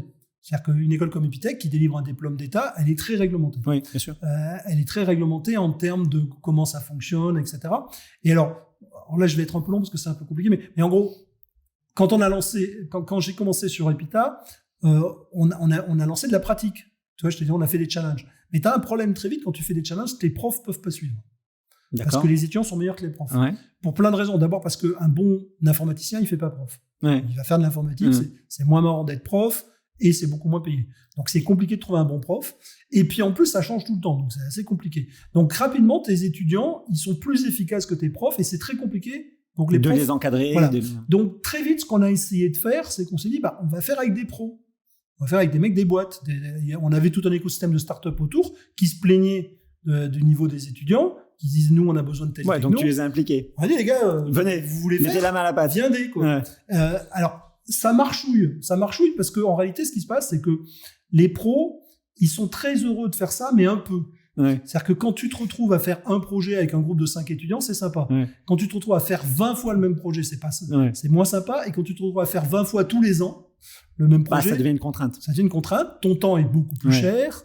Voilà. Donc ça démarre bien, mais très vite, les boîtes sont très contentes, les étudiants sont super contents, mais très vite, Tu touches une limite. voilà, tu as une perte de motivation des profs, etc. Et on a vu que ça allait se casser la gueule, mais on a eu un coup de peau. On avait un prof, je me rappelle, c'est un prof qui était à Thomson à l'époque, il se trouve que ce prof-là, il avait des stagiaires à nous, et ce qu'il a fait, c'est qu'il a utilisé les stagiaires pour faire la partie chiante. C'est-à-dire que, parce que faut bien se rendre compte, quand tu as 200 étudiants, il faut mettre 200 notes, donc Ouais. il faut remplir des tableaux, C'est ça. il faut les voir, il faut, Ouais. toi, c'est des Donc trucs- il a un peu tu sais, industrialisé si le tu truc, fais le ouais, prof, c'est parfaitement. chiant, quoi. Ouais. Tu vois, et toi, t'en fais combien? Ouais. Je sais pas combien Non, moi t'en fais. j'ai 20 Voilà, élèves par 20, c'est promo, cool, donc, mais nous, et en à certificat. l'époque, on en avait 250. quoi, Ouais, tu vois. c'est tout de suite plus industriel. C'est du travail. Ouais. Et puis, comme c'était des projets techno, c'est quand même, il faut regarder, quoi. Ouais. Tu peux pas juste survoler, c'est pas des copies, hein. Donc, très vite. Et là, ce qu'il a fait, c'est qu'il a pris ses stagiaires et il a utilisé ses stagiaires pour faire la partie notation, chiant, etc. Et ça s'est mis à marcher super bien. Mais vraiment, donc il a craqué le truc. Voilà. Par coup de peau, hein, c'était essentiellement. C'était essentiellement par. Il en faut un peu. Oui, c'était essentiellement par flemme. Et à la limite, au début, il avait quasi caché le truc parce que c'était pas le deal. Ouais. Tu vois, normalement, on le payait pour ça. Et bon, il nous a expliqué le truc et on s'est mis à faire ça et on a généralisé ça et ça a fait ce qu'on a appelé les Aztèques et les ACU. C'est des étudiants qui servaient d'assistants. D'accord. Mais alors là, tu as un petit problème, c'est que réglementairement, ton ratio d'encadrement étudiant-prof, il est réglementé. Ça rentrait pas dans les normes de l'éducation nationale, alors, de l'enseignement supérieur. Ça rentre, mais c'est limité. D'accord. Donc tu viens taper une limite. Et du coup, tu le fais. Et donc, l'impact sur 42, ça a été quoi? À la barge. À 42, ce qui s'est passé, c'est qu'on n'a eu plus le réglementaire. Donc, on s'est aperçu que ces étudiants-là. Donc, l'idée, c'était pas que ça soit une formation diplômante, ça soit une formation qui donne l'accès au marché du travail. Voilà, Xavier nous a dit, on s'en fout. On s'en fout du diplôme. Ce qu'on veut, c'est qu'ils aient un contrat de travail. Voilà, on s'en fout du réglementaire. On n'était même pas dans un contrat de travail. Moi, je veux qu'ils soient super bons d'info. C'est ça. Et puis, ils feront leur vie, ils traceront leur chemin. Exactement. Il était dans une logique très entrepreneurial, machin. Et à Epitech, on s'était rendu compte que ces étudiants-là qui faisaient assistants, ils progressaient mieux que les autres. Sauf qu'on était bloqués, on pouvait pas les mettre. C'est ça. Et donc on s'est dit, mais pourquoi on les met pas tous assistants? On s'est dit, on va mettre 100% assistants. Donc la première année à 42, on a fait le double système, c'est-à-dire qu'on a fait à la fois un groupe d'assistants et à la fois tout le monde assistant. On a comparé, on avait des meilleurs résultats quand tout le monde était assistant. Donc ça, c'était ton A/B testing et t'as dit tout le monde est assistant. Voilà. Donc la première promo de l'école 42, c'était quelle année? 2013. 2013. Voilà. Et on a lancé le truc et ça a marché du feu de Dieu tout de suite. Tout de suite. Et donc là, c'était combien d'étudiants? 1000 étudiants. 1000 étudiants, d'un coup. Première promo. Première promo, 1000 étudiants. Et donc, ils viennent de tout horizon, de la France entière. Ils n'ont pas de diplôme. Vous les sélectionnez en les mettant dans la piscine. Vous les mettez face à la réalité. Ils apprennent à coder en pair à pair, en fait. Exactement. Mais attention, quand on dit... Beaucoup de gens... Là, je suis en train d'écrire un nouveau bouquin. Et j'ai changé j'appelle plus ça pair à pair. J'appelle ça la pédagogie confrontationnelle créatrice. Parce que aujourd'hui, il y a beaucoup de gens qui utilisent le mot pair à pair. Ils ont l'impression que le pair à pair, c'est celui qui sait qui apprend à celui qui sait pas. C'est pas du tout ça. C'est 2 qui savent pas, ou 3 ou 4 qui savent pas, qui résolvent un problème en inventant une solution. C'est ça. Donc, et il est très important d'éviter cette situation où il y a un sachant. D'accord. Parce que c'est dans la confrontation égalitaire. C'est quand il y a personne qui peut dire, voilà, c'est comme ça, et tout le monde est obligé de donner son avis, et il faut convaincre tout le monde, que se crée cette magie. Et d'ailleurs, depuis, moi, j'ai fait des études un peu sur la psychologie. Ça s'appelle un conflit socio-cognitif. D'accord. Ça a été développé ça a été décrit du point de vue psychologique par Piaget. C'est génial. Tu peux élaborer un tout petit peu? Donc, tu dis que, en fait, quand il y a un puzzle à résoudre, si personne n'a la solution. Il y a un problème où on a tous une envie légitime de le résoudre. C'est très important. Intuition, ou une idée. Non, on parle déjà d'un intérêt. D'accord. On veut le résoudre. Parce qu'on a tous envie et que ça nous plaît. Il y a un but commun. On a un groupe de gens qui n'ont aucune hiérarchie, c'est-à-dire personne ne peut prétendre avoir meilleure la solution, et si possible, ils sont divers, c'est-à-dire qu'ils vont avoir des idées différentes, donc la diversité est importante, parce que si tu as 10 fois les mêmes, ils vont avoir la même idée, mais là tu as des gens, et là tu vas avoir des engueulades, des discussions, et c'est ça qui va créer la créativité des gens, qui va la développer. En fait, le génie fleurit dans la diversité. Exactement. Dans ce qu'on appelle l'intelligence collective. Depuis, moi, j'ai fait pas mal d'études et de recherches. Il y a un laboratoire. Je suis vraiment très preneur de ce que tu peux partager. Il y a un laboratoire au MIT d'intelligence collective qui a travaillé sur le sujet et qui aujourd'hui fournit des normes pour à la fois identifier les gens plus ou moins réceptifs et comment développer ces capacités qu'ils appellent l'active open-mindedness. D'accord. Et c'est d'ailleurs la thèse de mon livre aujourd'hui, c'est de dire que... Il sort quand ? Je pensais l'avoir fini là j'ai été à une conf à Deauville, je pensais l'avoir fini à Deauville. Donc il est quasiment terminé. Il faut que j'ai encore un chapitre à écrire. Dis-moi quand il sera publié. Après il faut relire, etc. Mais la thèse de mon livre, c'est de dire qu'aujourd'hui la meilleure façon d'utiliser les IA, c'est de l'intelligence collective. C'est-à-dire que c'est de faire participer l'IA à l'intelligence collective. Et ma thèse, c'est que la pédagogie qu'on a mis en place sur 01, sur Epitech, etc., elle développe des individus beaucoup plus capables de ça. Et on a fait des études là, sur à peu près 500 anciens, et le taux d'adoption est beaucoup plus fort que la moyenne des gens qui ont fait une formation classique, y compris d'informatique, et le niveau de peur, etc., est bien plus bas. Donc l'idée, c'est au lieu d'avoir des gens au lieu d'avoir un modèle dans lequel tu as un agrégat de compétences, on est plutôt dans un agrégat de divergence. C'est-à-dire que la personne, elle t'oblige, elle te dit, moi, je veux pas que tu me dises comment il faut faire tant que tu m'as pas convaincu. Tant que j'ai pas compris, même si je suis pas du domaine, je n'accepte pas de dire qu'on va faire comme ça. Et ça crée une forme de dialogue qui permet à chacun. Moi, c'est un truc que je vois très régulièrement parce que j'ai eu l'occasion d'étudier un peu le Talmud. Et dans le Talmud, ça marche que comme ça. Mais je vais te donner ça s'appelle une marloquette. Ouais. Donc, le but, c'est d'avoir une disputation fertile. Ouais. Dans mon bouquin, je cite une partie du Talmud parce que, justement, comme moi aussi, j'ai cette intuition-là parce que j'ai rencontré des gens qui étaient dans les ashivas. Ouais. Et j'ai discuté avec un rabbin très moderne de Jérusalem qui m'a raconté, il y a une histoire d'un rabbin qui, en fin de compte, a converti un mec qui était un voleur. Et après, il a étudié avec lui. Et ce mec-là, chaque fois qu'il disait un truc, il n'était jamais d'accord. Bon, le mec meurt. Et après, on lui envoie des rabbins qui sont toujours d'accord avec lui. Et finalement, il meurt de désespoir. Exactement. C'est une histoire qui est très connue. Et donc, je l'ai mis dans mon livre. Tu vois, c'est exactement ça. C'est-à-dire que pour aller loin dans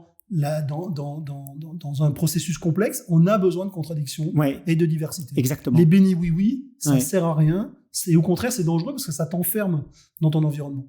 Et ça, c'est quelque chose et nous, on travaille que comme ça. Je trouve ça fascinant. Et donc, du coup, ça, c'est ce que vous avez développé à 42. Donc, vous êtes affranchi de tous les problèmes réglementaires puisque finalement, vous vouliez vous vouliez former des gens très bons. Tout à fait. Et donc, c'est ce que vous faites. C'est des promos de 1000 élèves. 2013, on est en 2023. Ça fait 10 ans. Donc, en 10 ans, vous avez passé quoi? Toi, tu es resté avec Xavier? Moi, je suis resté 5 ans. 5 ans. Donc, tu as quitté en 2018. Voilà. Quand je suis parti, il y avait 30 42 dans le monde. Ouais. Alors, juste raconte-nous, parce que c'est une histoire improbable. C'est-à-dire que Xavier fait ça pour produire les meilleurs ingénieurs de France et puis d'un coup, ça s'exporte. Donc, ça devient une success story française à l'étranger. Comment ça a été quoi le pivot de ce truc-là? Alors, encore une fois, c'est des coups de peau. Ce qui s'est passé, c'est que nous, on était focalisés sur former nos jeunes. Et un jour, on a un mec qui se pointe, là, qui était un Roumain, qui était un patron d'une SS2I en Roumanie et qui vient me voir et qui me dit, moi, j'ai une petite SS2I avec 300 ou 400 salariés, j'arrive pas à recruter. Et j'ai essayé de monter une formation en interne, mais ça marche pas très bien. Et j'ai mon cousin qui est venu faire 42. Il est venu faire un stage chez nous, il est meilleur que tout le monde. Alors, comment il te dit, et donc c'est quoi la recette? Ouais, il me dit, est-ce que vous pouvez nous aider? Bon, moi, à l'époque, si tu veux, 42, c'est une fondation. Je lui dis, écoute, moi, voilà les contenus, tu te démerdes à faire le... Moi, il n'y a pas de problème, quoi. Tu fais ce que tu veux, quoi. Je te donne tout. Donc, tu lui dis, c'est gratos, prends-le. Voilà, je te donne accès au truc, machin. Et le truc se développe. Il était à Cluj. Il ouvre son truc. Moi, j'en entends plus parler, machin. Sauf que le mec est assez médiatique, tu vois. Et il en parle. Il en parle et ça finit dans les journaux. Et un jour, il y a Xavier qui m'appelle. Il dit, Nicolas, c'est quoi ce bordel? Je lui dis, de quoi tu parles? Il m'envoie un article, je crois que c'était du Figaro, en disant que Xavier Niel s'installe en Roumanie. Il dit, mais qu'est-ce que tu fous avec mon pognon? Je lui dis, Xavier, c'est pas ton pognon. Moi, j'ai rien fait du tout. J'ai juste donné accès au mec. Il me dit, ouais, mais il vous prend du temps, machin. Non, c'est n'importe quoi. Son pognon, parce que c'est une fondation, mais c'est lui qui l'a financé. Oui, c'est lui qui a financé. C'est lui qui a financé à 100%. Et il me dit, non, mais là, moi, je veux bien financer des Français, mais des Roumains, moi, je suis pas d'accord. C'est quoi ce bordel? Je lui dis, bon, qu'est-ce qu'on fait? On arrête? Il dit, non, on peut pas arrêter, ça a commencé. Mais fais au moins que ça soit équilibré, quoi. Faire en sorte qu'il paye le coût que ça coûte. Bon, donc je discute avec lui, et puis on trouve. Il me dit, voilà, fais-leur, je sais pas, 500 balles par étudiant et par an. Voilà. Donc je vais voir mon mec, Roumanie, qui était super content. Lui, il recrutait des gens. Et il te dit, ok, le mec te dit, ok. Ouais, il me dit, il n'y a pas de problème, c'est super. On y va, qu'on continue comme ça. Et entre-temps, ce qui se passe, c'est qu'il y avait un Ukrainien qui avait entendu parler du roumain. Et je dis à Xavier, tu sais, je suis embêté parce que... Et puis en Ukraine, c'était pas du tout la même dimension. C'était un Ukrainien super riche qui était entrepreneur. Une histoire absolument incroyable. Lui, il avait eu l'idée de se dire, bon, je vais faire un quartier et je vais mettre une école d'informatique au milieu de mon quartier d'affaires. Comme ça va faire venir les entreprises. Tu vois? Donc lui, il avait donc lui, il a eu l'idée d'un campus, en fait. Ouais, mais c'était pas un campus, c'était un quartier, quoi. C'était un truc immense. Il a acheté, c'était des usines de mobylettes. Il a tout rasé. Il a construit son école et il a construit des bâtiments. Il fait venir des entreprises. Et ça a super bien marché. Donc, le truc était on avait à peine commencé. Et là aussi, c'était 500 balles par an par étudiant. Non, mais c'était gratuit. Au départ. Moi, le mec qui était venu me voir. C'est ça, tu lui as filé. Voilà la fondation, vas-y. Voilà, démerde-toi. Et bon, alors, Xavier me dit, tu fais chier, pareil, débrouille-toi. Bon, je rappelle le mec, il dit ok, ça sort, il dit pas de problème, machin truc. Bon, voilà, on démarre et Xavier me dit mais t'arrêtes tes conneries, c'était pas l'objet. Et là t'as qui arrive? L'objet, c'est de former des étudiants français. Ouais. Voilà, à l'époque, on se tapait 300-400 articles par mois. Ouais, c'était énorme. Partout dans, et partout dans le monde. Ouais, c'était impressionnant vraiment. Et on a un jour, c'est la fille du PDG de L'Oréal, Camille Agon. Oui. Camille Agon, donc c'était, je crois que c'est Jean-Paul. Jean-Paul Agon, ouais. Enfin, en tout cas, sa fille vient nous voir en disant voilà, moi je m'occupe d'une fondation en Afrique du Sud. Votre truc, c'est exactement ce dont on a besoin. Et je lui dis stop, ne fatigue pas. Xavier est pas d'accord, c'est non. Et elle me dit attends, Xavier, je le connais, je m'en occupe. Et donc 2 ou 3 semaines après, elle m'appelle. Bon, c'est bon, j'ai convaincu Xavier. Donc j'appelle Xavier, il me dit oui, c'est bon, vas-y. Et le truc s'ouvre en Afrique du Sud. Alors en Afrique du Sud, il se trouve avec un modèle assez différent parce que elle voulait. C'était financé par la fondation de son père, enfin par la fondation de L'Oréal, patati patata. Donc c'était un modèle, mais c'était plus le côté personnel qu'il y avait avec Xavier. D'accord. Ou en Roumanie, c'était un mec, en Ukraine aussi. Donc là, c'est un peu plus institutionnel. Voilà, parce qu'il y avait un partenariat avec plusieurs entreprises. Enfin, je sais pas trop comment ça marchait, mais ça marchait. Bon, le truc se développe, et puis moi, entre-temps, on était toujours dans la position où on n'en ouvre pas d'autres. Et entre-temps, il y a plein de gens qui nous appelaient. Et à chaque fois, je disais non, machin truc. Et puis finalement. Et donc là, en fait, il y a un business model qui voit le jour, qui n'est pas que le mécénat que Xavier fait, puisqu'en fait, il le fait. Il n'y a pas de business model, parce que là, l'idée, c'est juste d'équilibrer des coûts. Ça ne nous a jamais rapporté. C'est juste pour éviter que ça nous coûte. Toi, c'est ça. Donc, il faut qu'il y ait un financement de sorte que pour 42 France. Xavier dit moi, je veux pas financer les écoles internationales. 2, en plus, il met plein de contraintes. Je veux que les gens déposent au moins 50 cash le fonctionnement de l'école pour garantir que ça va pas s'écrouler le lendemain. Et je veux qu'on équilibre, que ça nous coûte 0. Enfin, je veux que ça soit transparent. Tu vois. Mais il a dit, c'est fini, on n'en fait pas d'autres.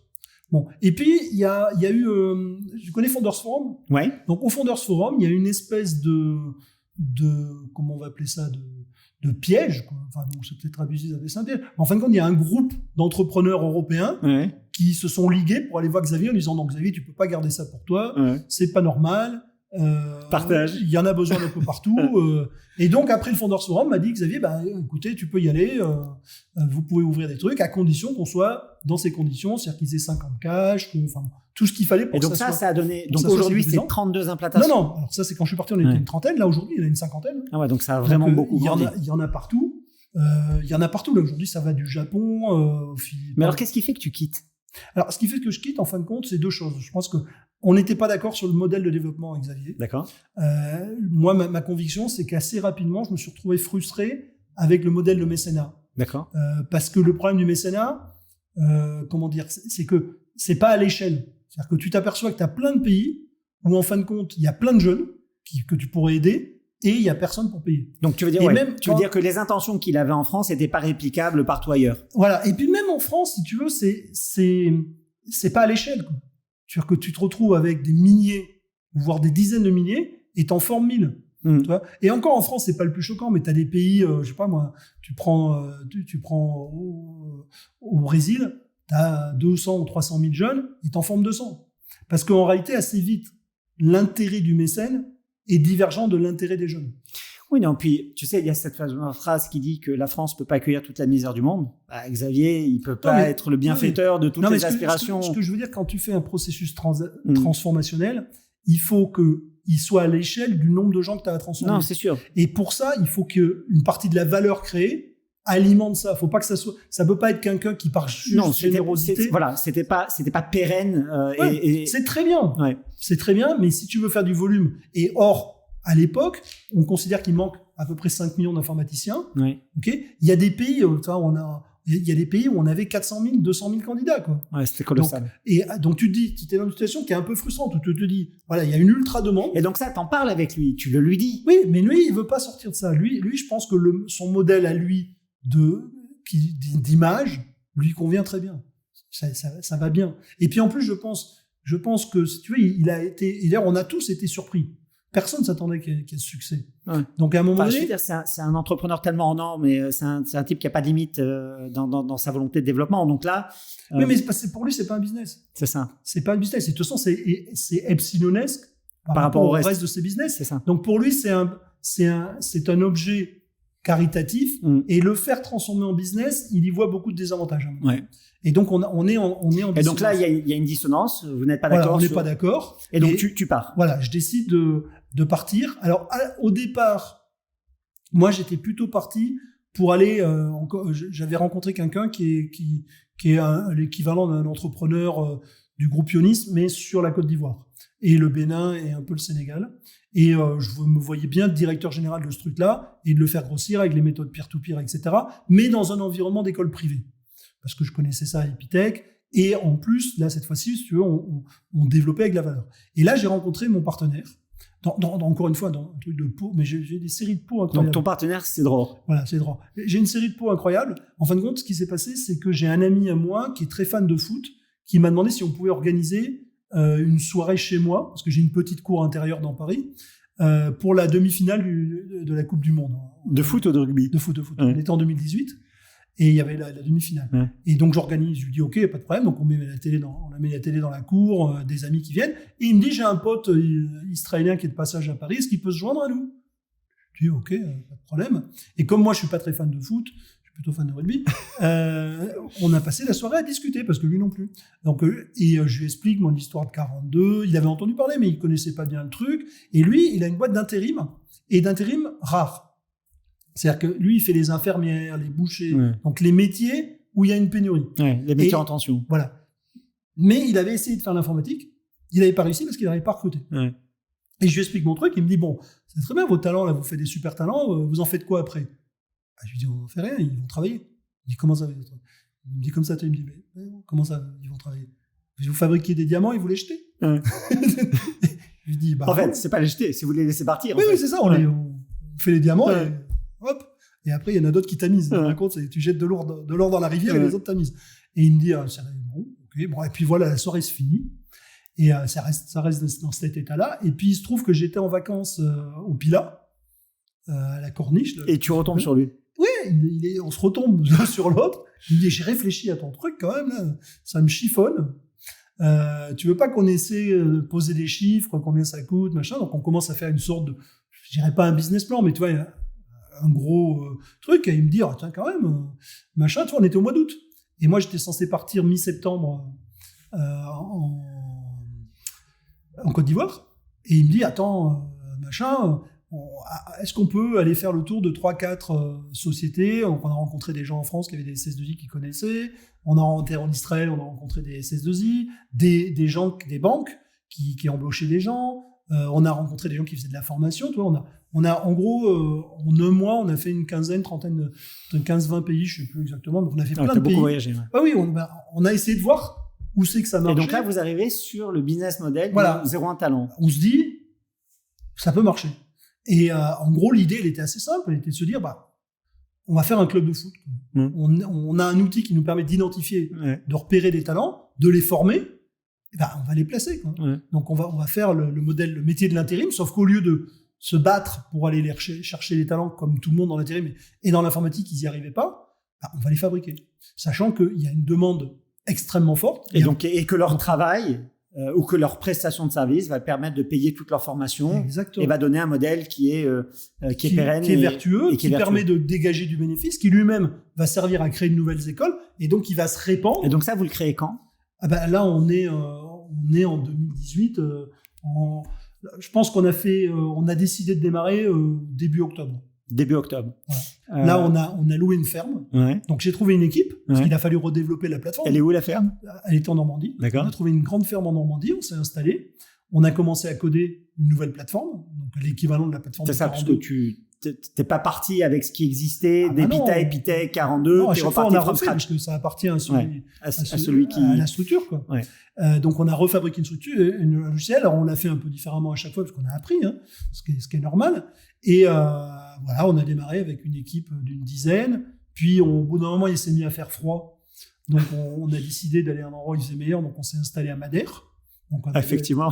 À Madère, on a trouvé une grande ville. On a trouvé sincèrement, quand je réfléchis à ça, on a eu des coups de peau incroyables. Mais en fait, tu as vraiment toujours vécu sur un mode de communauté, sur un mode de tribu. C'est dingue. C'est vachement, c'est un pattern, c'est super prégnant dans tout ce que exactement. tu dis. C'est dingue. Et en plus, on voit bien l'affiliation de ce truc depuis ton plus jeune âge au Tchad. Et pour être efficace quand tu codes, etc., ce côté immersif, il est fantastique. Il est extrêmement efficace.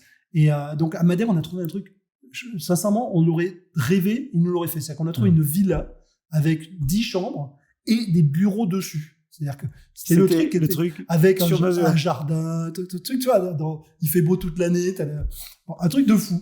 C'est un truc incroyable. Et donc, on s'est installé à Madère, on a continué à développer la plateforme, ça a pris une petite année. Là, on a eu un coup de peau incroyable. Pareil, des trucs de fou. On a des Kazakhs qui nous contactent. Ils viennent en disant, voilà, on a entendu que vous partiez de 42, on voulait démarrer un 42 au Kazakhstan, mais bon, on a confiance en vous, machin truc, qu'est-ce que vous allez faire ? Je leur explique et ils me disent, ah ben on le veut. Je dis, mais on n'a rien. On n'a pas commencé à coder. Non, c'est pas grave. On vous suit. On prend. On parie. Donc ils ont acheté la plateforme avant. Il n'y avait pas de code, il n'y avait rien. Donc tu fais une prévente. Les mecs, ils sont venus nous visiter à Madère, il n'y avait rien. On leur a rien montré, on leur a juste dit, on est là, on a une équipe de... Enfin, il n'y a rien, il y a tout ton parcours, il y a le succès de 42. Ils ont quand même mis, je ne sais plus, 500 ou 600 000 euros sur la table en disant... C'est un risque calculé. On y croit, oui. Bah, la preuve, et donc vous avez ouvert au Kazakhstan. Ça a marché. Voilà, mais on a développé la plateforme, c'est-à-dire ils ont acheté une Tu leur as livré combien de temps après ? Bêta. Ouais, tu leur as livré combien de temps après ? On codait en même temps qu'on a ouvert les codes. Mais du coup, la V1, ils l'ont eu quand ? La V1, ils l'ont eu, je crois qu'on a démarré en mai. Et ils ont fait le paiement quand ? Ah bah, ils ont fait le paiement en octobre, en tout cas. Ouais, bon, ça va. Pas tout d'un coup, peut-être. Ouais. Là, ils ont attendu 7 mois, ça va. Les paiements, c'est plus drôle que moi. Non, mais ils ont eu un truc tout pourri. Parce que depuis, t'es resté comme ça, c'est-à-dire... Ah oui, moi, je sais pas, tu oublies de facturer encore ou... Moi, je facture pas. Du tout. C'est Dror qui s'en occupe. Dror et on a tout. Donc 2018, après vous allez tomber dans la période du Covid. Vous allez tomber dans la période. On a traversé la période du Covid de façon extraordinaire, avec une école ouverte au Kazakhstan et une école à Londres, parce qu'entre temps on a ouvert une école à Londres. Et donc là, c'est combien d'étudiants ? Au Kazakhstan, ils sont 300 et à Londres 150. 150. C'est pas facile d'ouvrir à Londres, hein. Non, mais à Londres, c'était n'importe quoi. Ouais, c'est pas facile du tout. C'est ultra cher, c'est ultra compliqué, mais bon, 150, ça tourne, et ça tourne toujours. Et on vient, à Londres, ils viennent maintenant d'avoir leur connaissance par l'état du truc. Donc toujours le même format. Vous prenez des gens, peu importe leur formation, peu importe leur parcours, leur diplôme, vous les mettez dans cette situation de concurrence créative entre eux et vous en faites des ingénieurs qui apprennent de manière collective parce qu'ils ont ce challenge. Je suis pas sûr qu'on puisse les appeler des ingénieurs. Mais des ingénieux. Voilà, je pense que c'est vous en faites des ingénieurs, voilà. Et en tout cas des gens qui sont capables de mener un projet avec une forme. Moi je dis toujours, ils sont théologiques. Ouais. C'est-à-dire qu'ils voient la finalité et ils agrègent autour de cette finalité les ressources dont il y a besoin. Théologique ou téléologique ? Non, théologique, à la finalité. On a le projet, on va à la théo. D'accord. Avec non, théologique. Hein. D'accord. Pas au sens religieux, mais au sens finalité. D'accord. C'est-à-dire qu'ils ont un objectif et ils agrègent autour. Et ce qui est intéressant, je donne toujours un exemple qui est assez amusant, c'est à Epitech, à un moment, on a fait un projet de maths aux étudiants qui était infaisable. Le niveau de maths était largement au-dessus de là. Et moi, à un moment, j'ai suivi des cours à Normal en crypto. Et j'ai un prof, mes anciens profs, qui m'appelle, il dit, Nicolas, faut que t'arrêtes. Tes étudiants, ils nous font chier, ils sont tous en train d'emmerder tous nos thésards. Tu vois, les mecs, ils ont un problème, ils se disent, bon, j'y arrive pas, faut que je trouve quelqu'un. C'est ça, c'est génial. Moi, j'y arrive pas, il y a pas le bouquin. C'est génial. J'y arrive pas, mais je vais aller faire chier. Mais c'est génial, c'est un état d'esprit. Et là, moi, je corrigeais les trucs, putain, les mecs, ils font des trucs, toi, les trucs. Comment vous avez fait ça? C'est un truc complètement super, super haut niveau. Je dis, mais putain, et en fin de compte, ils ont été faire chier tout le monde. et en plus, comme ils ont l'habitude depuis le début à travailler en groupe, tu vois, ils travaillent sur des forums, ils se repassent les idées, machin, et donc t'as une espèce une intelligence collective, t'as une espèce de magma. Enfin, une autre fois, j'avais un ancien une boîte. Le mec, il me dit, moi, ce que j'adore quand je prends un étudiant d'Epitech, c'est que j'ai l'impression que j'en ai 200. C'est-à-dire, quand il a un problème, il a toujours un pote qui sait comment il faut faire, qui l'a essayé, qui va venir en pleine nuit l'aider. Incroyable. C'est des technophiles. Ils adorent s'aider. Ils ont pris cette espèce de goût de, tu vois, ces communautés open source. Technophiles, mais c'est des geeks. C'est vivent pour ça. Et puis, ce côté communauté. c'est Alors, plutôt que de... ouais. Donc tu dis que vous avez traversé le Covid d'une manière incroyable. Oui, alors on a traversé le Covid. C'est-à-dire que tous nos systèmes sont faits pour du présentiel. Donc le Covid, ça nous a foutu un bordel pas possible. Mais étrangement, ça a plutôt bien marché. Et alors étrangement, ça ne marche plus après. Ça fait partie des... Donc le Covid a changé un truc. C'est-à-dire que quand les gens reviennent en présentiel, il y a un mojo qui a disparu. Je pense. En fin de compte, j'ai beaucoup travaillé sur la fin de 42 et j'ai pas été jusqu'au bout de ça. J'ai beaucoup travaillé à essayer de comprendre comment les choses marchaient. Et il y a une grande partie qui vient, par exemple, tu vois, cette méthode de on est autour d'une table et on discute pour trouver une solution co-créative, elle marche pas en distanciel. Non. On a essayé plein de fois et on a essayé de comprendre pourquoi. Et en l'occurrence, ce qu'on pense, ça vient de la latence. C'est-à-dire qu'en fin de compte, quand tu parles à quelqu'un, tu as des micro-signaux, et quand tu fous un ordinateur entre les deux à distance... Tu perds le non-verbal, tu perds plein de trucs. Et surtout, tu le déphases. Il est là, mais il est plus tard, et ton cerveau ne fait pas le lien. Et surtout, ça t'épuise. Je ne sais pas on avait fait avec Valérie Gauthier, qui dirige la chaire leadership d'HEC, on avait mesuré le niveau de stress des gens. Quand en fin de compte, quand tu fais des réunions distantes, tu te fatigues. Du coup, tu perds ce côté joie que tu as avec les autres. Parce qu'il y a un vrai plaisir à être en collectif, alors que dès que tu mets de la latence, tout le monde s'épuise et du coup, tu perds ce plaisir. Et surtout s'il y a un peu vidéo. Si tu le fais qu'en audio, nous, on l'a fait, tu sais. C'est mieux en audio parce que justement, tu n'as pas les micros. Exact. Tu as une partie des micros. Tu sais, sur les tables de marché, tu as des boîtes où c'est tout le temps ouvert et tu parles en synchrone. Et nous, on avait utilisé des enceintes connectées pour faire ça. Mais il y a quand même... on n'arrive pas, même juste en audio, on n'arrive pas à avoir le réenforcement. Parce que, en fin de compte. Non, mais tu perds le non-verbal, tu perds tout ce qui est et quand du comportement. En fin de compte, tu vois, quand tu as une idée, que tu l'exprimes, les autres te soutiennent et te permettent d'aller plus loin dans l'idée. Et si tu n'as pas ça, tu restes sur. Donc c'est bon, très, très bien. C'est assez bien pour faire de l'opérationnel, pour Et donc, ça, retour de Covid, vous vous rendez compte qu'il y a un truc qui a changé? Enfin, pendant le Covid, bizarrement, ça marche moins bien, mais ça marche. Et du coup, on s'est dit, tiens, on peut tout faire en distanciel. Donc, on essaie en sortie de Covid, là, ça marche pas du tout. Et en fin de compte, l'idée, à mon avis, c'est que quand les gens étaient dans le Covid, ils étaient en manque d'interaction sociale. Et du coup, ils acceptaient la pénibilité. C'était une contrainte. Voilà. C'était imposé. Et du coup, il avait vie positive. Ouais, bien sûr. Parce que c'était la seule. C'était un échappatoire. Voilà. Et du coup, les mecs arrivaient quand même à rentrer dans cette phase co-créative, etc. Alors que quand t'es libre. Alors que là, t'as tes voisins, tout ça, c'est-à-dire que ton plaisir, tu le retrouves pas dans ce groupe. En tout cas, pour l'instant. Juste en face forward, parce que j'ai encore pas mal de questions et notre entretien va toucher à sa fin, juste que je comprenne. Donc aujourd'hui, 01 Talent, c'est combien d'implantations? Aujourd'hui, on a, je crois, 25 écoles. C'est énorme. Non, c'est tout petit. Non, mais 25 écoles en 5 ans? Oui, mais notre objectif, c'est 250. J'entends bien, mais c'est déjà énorme. C'est combien de pays? C'est 25 écoles dans combien de pays? On est sur 11 pays, je crois. 11 pays. Et on en ouvre beaucoup. Et donc, c'est combien d'étudiants? Là, on n'est pas. Je pense qu'on est autour d'un peu moins de 1000 étudiants. Et donc, c'est des cursus sur. C'est quoi la durée de ce cursus? Alors, le cursus est de 2 ans. Ouais. Et en fin de compte, le deal qu'on fait avec l'étudiant, c'est ce que j'expliquais tout à l'heure, c'est le club de foot. C'est-à-dire que l'idée, on identifie le talent, on le forme en 2 ans, et après, il travaille pour nous pendant 3 ans. Bah, c'est l'X. C'est l'X. On peut voir ça. C'est à peu près. Oui, c'est le système de l'X. Exactement. C'est du même ordre. Et donc là, ceux qui ont terminé en 2020.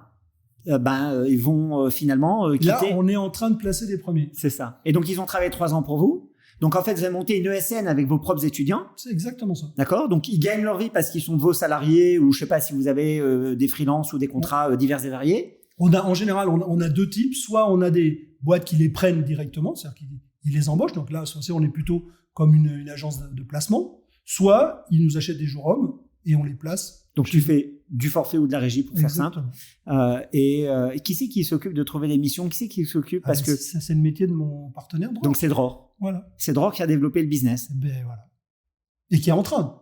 Parce qu'on a... Et alors, je peux te demander, les TJM, c'est quoi? Ça dépend des pays. Ça va, mais en gros, c'est 400 € jour en moyenne en Afrique. Ouais. Et 500, 600 en France. À Londres, on est plutôt alors, Afrique, à 600. C'est Maghreb, subsaharienne. Pour l'instant, on est à Dakar et au Maroc. Mais on va ouvrir bientôt la Côte d'Ivoire. On va ouvrir là, on est en train d'ouvrir la semaine prochaine le Kenya. C'est quel type de projet? C'est du back, c'est du front, c'est de la cybersécurité, c'est du DevOps, c'est on de forme tout. des full stack. Des full stack. Donc, on forme des gens qui savent tout faire. Ce que tu appelles des gens ingénieux. Il faut bien comprendre que dans notre pédagogie, on ne transmet jamais de connaissances. C'est ça. Dans l'expérience. Dans mon livre, j'explique la connaissance, j'écris c'est inutile, dangereux, ça rend idiot. Ouais. Donc on est dans un truc où on apprend aux gens à ne pas avoir besoin de connaissances et à aller chercher ce dont ils ont besoin. Et c'est encore plus vrai aujourd'hui avec les IA. C'est-à-dire aujourd'hui, je prends un plaisir incroyable à stocker de la connaissance, c'est un danger. Ouais. Donc il faut aujourd'hui être capable d'interagir avec un système qui est composé de gens et d'IA pour amener du coup, Xavier, tu as gardé le contact avec lui? Non, j'ai quasiment plus de contact. Plus. Il considère pas que ce que tu fais est en concurrence, puisque finalement, lui, il a des activités de mécénat et. Non, et puis on n'est pas du tout en concurrence. C'est pas les mêmes publics, c'est pas. Non, d'après toi, ça a quelle taille potentielle? Donc tu dis 250. Ah non, nous, on pense qu'on peut. Enfin, on a fait des projections. On pense qu'en 2030, on sera à 1 million. 1 million d'élèves. Pas d'élèves, de salariés. De salariés. Oui, parce que alors, une fois qu'on a identifié le talent, on le salarie. C'est incroyable. C'est-à-dire qu'il est jamais. Donc tu penses que il est jamais étudiant. Donc en fait, tu es en train de créer la plus grande ESN du monde. Exactement. Écoute, d'abord, je vais te dire un truc, Nicolas. C'est la 3e fois qu'on se voit, et à chaque fois, je prends un plaisir incroyable parce que t'as une personnalité vraiment hors norme, atypique, et puis surtout, t'es sur un sujet qui me fascine, ce sujet de l'apprentissage. Ce sujet où on découvre les facultés fantastiques d'un cerveau, surtout quand on a l'impression que finalement il est livré à lui-même et qu'il n'a pas été formaté. En fait, ce que tu nous dis, c'est que tout à chacun peut devenir ingénieux. Oublions le terme d'ingénieur. Je dirais pas tout à chacun. Peut-être que là où je sais pas répondre, c'est parce que nous là aujourd'hui, en gros, c'est quand même, on a l'impression que c'est tout le monde, mais c'est très sélectif. Ouais. En réalité, donc tu dis qu'il y a une aptitude naturelle. Tu dirais que c'est quoi? Non. De l'abstraction? C'est, tu vois, moi je joue beaucoup aux échecs. Par exemple, les échecs, c'est la vision spatio-temporelle. Tu dirais que pour faire ça, il y a une aptitude particulière?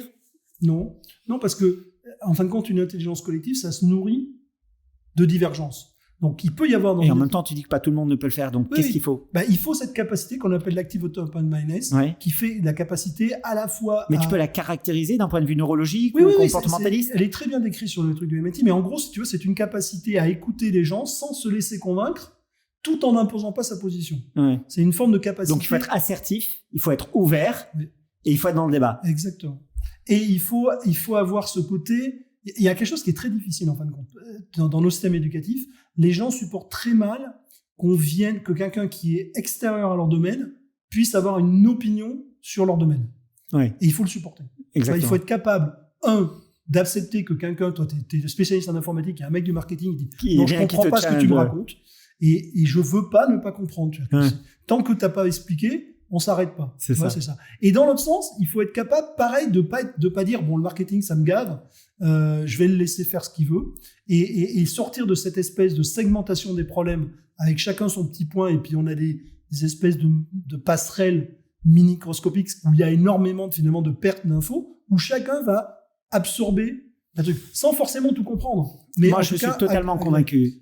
Et ça, c'est l'active open-mindedness. Et je suis vraiment très ravi d'être à ton contact, parce que je trouve que ce que tu fais avec Dror, ce que tu as fait avec Xavier, ce que tu as fait du temps de l'Epitech, c'est extraordinaire en termes d'enseignement. Je suis un fervent partisan de ça, de l'ingéniosité et donc de cette capacité et d'être autodidacte, mais en groupe. Ouais, c'est quasi le contraire de l'autodidacte, mais c'est du multididacte. Il y a un bouquin qui est très bien qui s'appelle Le Maître ignorant, que je cite dans mon livre, qui est vraiment basé là-dessus. C'est-à-dire que, en fin de compte, il explique que pour bien enseigner, il faut être ignorant.